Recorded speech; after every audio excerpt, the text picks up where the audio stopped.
Hola, hola, ¿cómo estás? Espero te encuentres súper bien. Ponte cómodo porque esta historia es un poquito larga, pero la voy a resumir lo más que pueda. Para los que no saben, yo soy de la isla Margarita, Venezuela, ubicada en el Mar Caribe.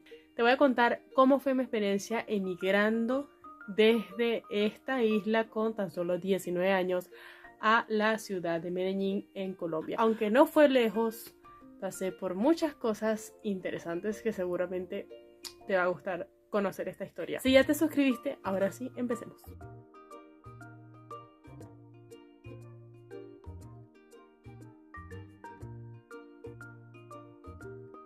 Hace 7 años atrás, cuando tenía tan solo 19 años, yo, obviamente por la situación, primero que todo, por la situación de Venezuela, yo quería ya irme de mi casa, emigrar, salir del país corriendo, literal. Siento que muchos de ustedes que me están escuchando que pasaron por esta situación entenderán perfectamente lo que yo sentía en ese momento. Quería salir lo más pronto posible.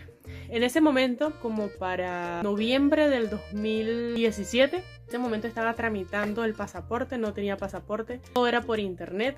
Esta travesura empezó de la siguiente forma. Yo no tenía pasaporte, entonces quería obviamente tramitar mi pasaporte para irme de manera legal. Tramité mi pasaporte, en ese momento tenía una tablet chiquita y ahí era que me tocaba ingresar a la página todas las noches a las 2 de la mañana a ingresar porque el sistema era caído la mayoría del tiempo. Tenía que ingresar justamente a esa hora y no en el día.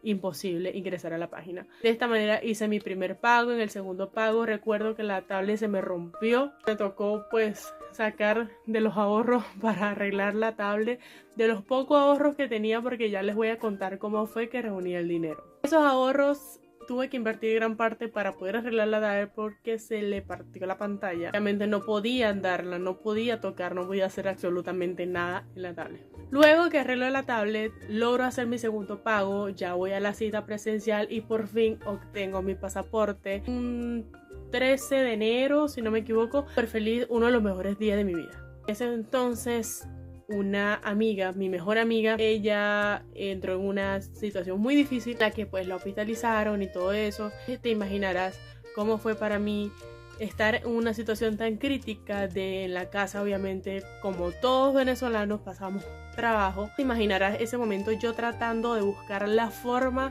de salir de Venezuela y mi mejor amiga cae en esta situación. Incluso estuve en terapia intensiva y finalmente falleció, pero en esos 4 meses que fue hasta abril, de enero a abril, estuve con ella acompañándola todo el tiempo. Y justo cuando salió mi tiquete, conseguí con otros 2 amigos que emigré, ya teníamos el pasaje y esta amiga ya está desahuciada. Eso fue muy duro, porque incluso muchos criticarán esto, otros me apoyarán, pero cuando ya estaba en terapia intensiva, que realmente ya no podían hacer absolutamente nada por ella. Incluso no era que no podían hacer, sino que no hacían, empezando por ahí. Porque me acuerdo que ella, cuando estaba en habitación, que ella estaba muy difícil, muy crítica su situación, no iban los enfermeros ni siquiera a hacerle revisión o hacerle algún tipo de limpieza, absolutamente nada. Entonces ya cuando subió a terapia intensiva, ya prácticamente estaba muerta. En ese momento, como que todo coordinó, yo tampoco quería estar allá para recibir esa noticia. Cuando ya realmente ya se había ido, decidí irme, incluso con estos 2 amigos que también eran muy amigos de ella. Yo compro mi tiquete y el 9 de abril voy de Margarita al Táchira. Yo cuando estaba en Venezuela, y ahorita todavía tengo un poquito de esas secuelas, y es que por ser flaquita, por ser joven, todo el mundo me regalaba ropa. Entonces yo tenía muchísima ropa, demasiada ropa, y yo no quería salir de mucha ropa. O sea, muchas eran de las que mi mamá me había hecho, mi mamá me había confeccionado, otras que eran ropas que a mí me gustaban. Entonces yo traía una maleta que iba hasta el tope. O sea, no le entraba un alma más. Aparte de eso, traía una mochila y traía un bolso en mano. Tenía el equipaje que en el aeropuerto me exigían, pero iba bastante lleno. Luego, cuando llego al aeropuerto en Táchira, muy chévere, o sea, yo súper emocionada, estaba triste pero a la vez estaba contenta porque primera vez que yo montaba en un avión, primera vez que salía de un país. Había conocido algunas partes de Venezuela, pero nunca de adulta, nunca había montado en un avión, siempre era enferma. Entonces me acuerdo que ese día el tío de mi amiga, con mi amiga y su esposo, el tío de ella nos recogió en el aeropuerto, nos quedamos en su apartamento, muy cómodo, muy chévere, la verdad que esa noche logramos descansar bastante para luego empezar la travesía de cruzar frontera. En ese momento yo obviamente estaba muy nerviosa, demasiado nerviosa. Nunca había cruzado frontera y más aún cuando había tantas personas, tantos venezolanos en el 2018 cruzando frontera, caminando con la ropa que tenían y cosas muy fuertes. Incluso personas cruzando ilegal, no por el puente, sino por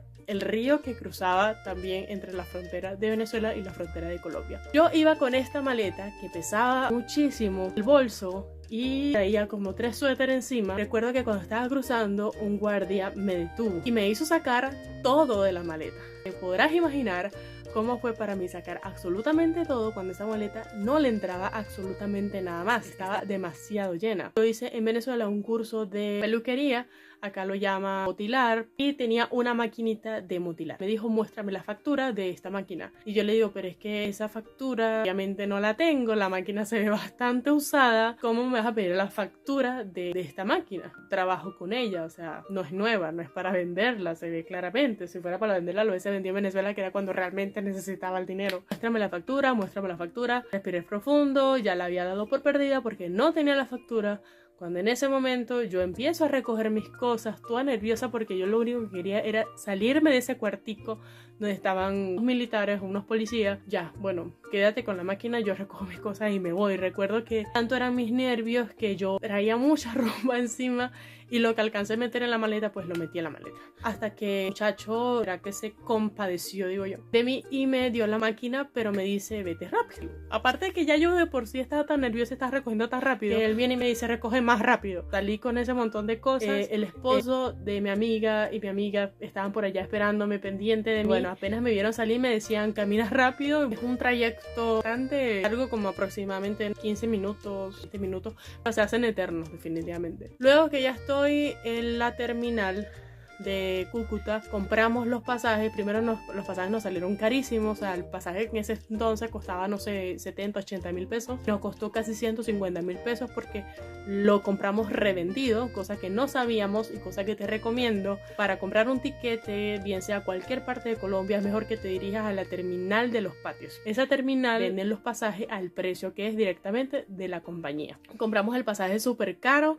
bus nos recogió ahí. En ese entonces yo iba para Bogotá, donde una amiga que me recibió, y luego estos dos amigos iban hacia Medellín, donde estoy ahora en este momento. Te preguntarán, ¿cómo si yo iba para Bogotá terminé en Medellín en menos de 2 semanas? Yo voy a Bogotá, esto viene siendo como el 9, el 10, yo salgo en la noche hacia Bogotá y luego de Bogotá mi amiga que me iba a recibir, que me recibió en ese momento, me recibe en la terminal, muy chévere, muy contenta con ella.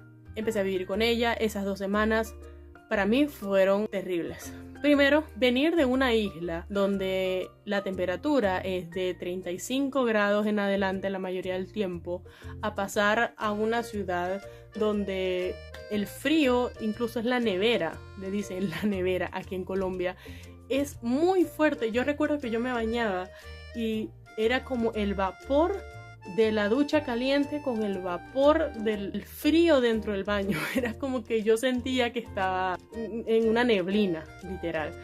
Para mí fue muy desesperante, incluso me salieron un montón de llaguitas en los labios, demasiado frío. Usaba 3 suéteres, 4 suéteres. Era una desesperación total venir de una isla a ese cambio tan drástico. Mucho fue que no me enfermé, yo creo que de tanto en Margarita yo consumía muchas frutas, mucha guayaba, pomalaca, no sé si la conocen, y la teníamos en el patio de la casa. Yo creo que tenía tan altas las defensas que no sé cómo no me dio fiebre, cómo no me enfermé, porque muchas personas se enferman del cambio tan drástico del clima. Eso para mí fue desesperante y por eso yo no quería estar allá. O sea, me pareció muy duro llegar directamente a Bogotá. Yo siempre mantengo mi comunicación con estos amigos que están acá en Medellín, que ya no están, se fueron para Cúcuta.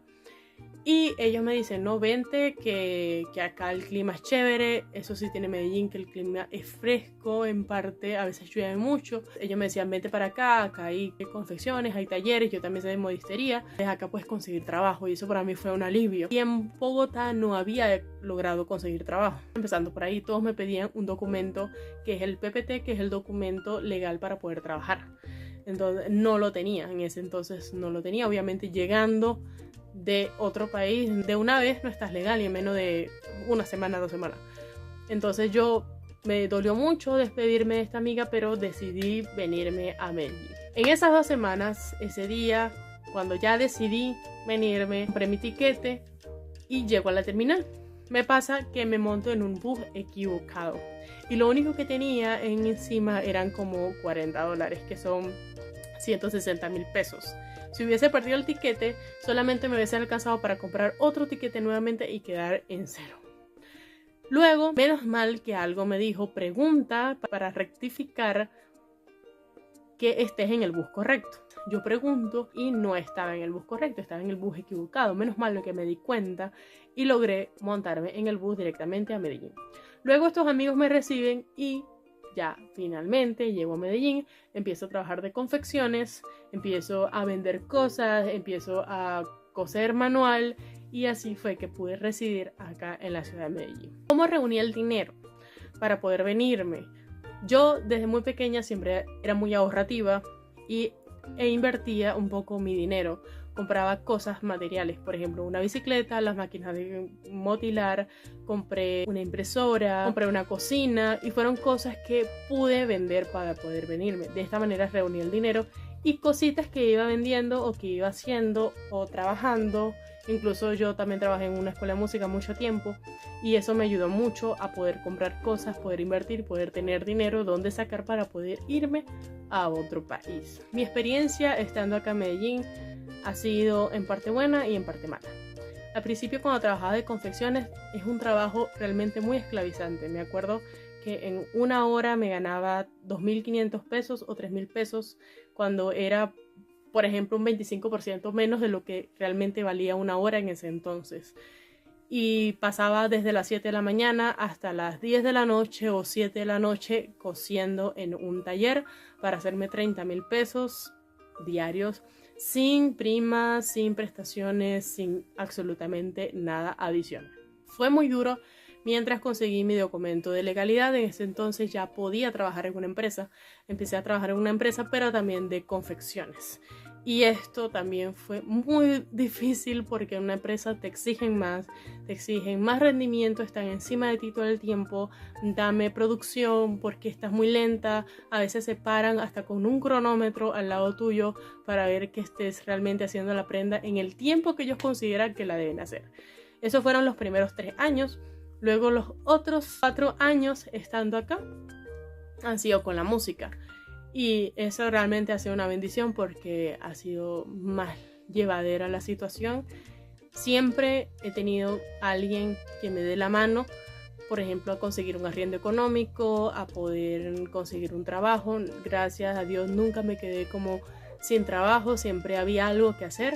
Y pues obviamente no puedo decir que me faltó lo necesario como para pagar un arriendo, para un bus, para comer, porque creo que con esta pequeña historia de mi experiencia migrando a Colombia, quiero decirte que es importante tener habilidades. Si quieres emigrar a Colombia o a cualquier país, siempre está dispuesto a hacer cualquier cosa honesta para poder ganarte la vida y por muy humilde que sea, también aprender muchas habilidades. Yo en ese entonces, aunque no sabía tocar violín, estuve dispuesta a aprender un instrumento porque fue en pandemia cuando había perdido mi trabajo en las confecciones, necesitaba buscar algo que hacer. Empecé con la música, pero era un instrumento que yo no sabía, entonces lo aprendí por mi cuenta. La modistería lo había aprendido en mi casa con mi mamá, o sea, no había aprendido cosas como de empresa, industriales, confecciones más complicadas, pero estuve dispuesta a aprender y de eso se trata, tener también habilidades, oficios que te permitan poder sobrellevar la situación. Esa ha sido mi experiencia emigrando a Colombia con 19 años de edad. Así que espero te haya gustado, puedes compartirla, puedes verla de nuevo, puedes enviársela a tu familia para que otras personas también vean esta experiencia, o también se la puedes mandar a aquellas personas que quieran emigrar. Gracias por estar acá, gracias por compartir el video y nos vemos en un próximo episodio o un próximo video o lo que sea.